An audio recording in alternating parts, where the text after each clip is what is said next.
আমাদের অনেকের এই মানসিকতা আছে, অন্যের প্রাইভেট বিষয় নিয়ে কখনো আপনি নাক গলাতে পারবেন না, কারো প্রাইভেসিতে আপনি ইন্টারফেয়ার করবেন না, কারো প্রাইভেট স্পেসে আপনি ইন্টারফেয়ার করবেন না। এটা খুব বাজে একটা স্বভাব, এটা ইসলাম হারাম করে দিয়েছে।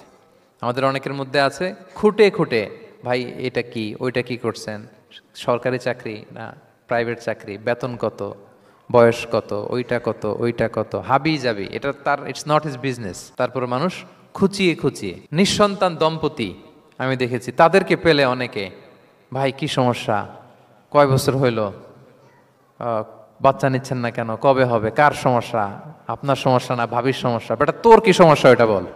একজন নিঃসন্তান দম্পতি তারা কি স্ট্রাগলের মধ্য দিয়ে যায় আপনি জানেন? এটা তার জন্য পরীক্ষা, ওই পরীক্ষার মধ্যে আপনি খুঁচিয়ে খুঁচিয়ে, মানে সে kind of he's a gynaecologist, treatment দিচ্ছে, ভাই কি হয়েছে এইটা ওইটা, তাদেরকে বিব্রতকর একটা পরিস্থিতিতে ফেলা, এম্বারাসিং একটা সিচুয়েশনে ফেলা, এটা হারাম। এই ম্যানারগুলো ইসলাম আমাদেরকে ধরে ধরে শেখায় যে এটা তোমার বিজনেস না, তুমি খুঁচিয়ে খুঁচিয়ে মানুষের ব্যক্তিগত বিষয় যেটাতে সে বিব্রত বোধ করে, এগুলো তুমি জিজ্ঞেস করতে পারো না।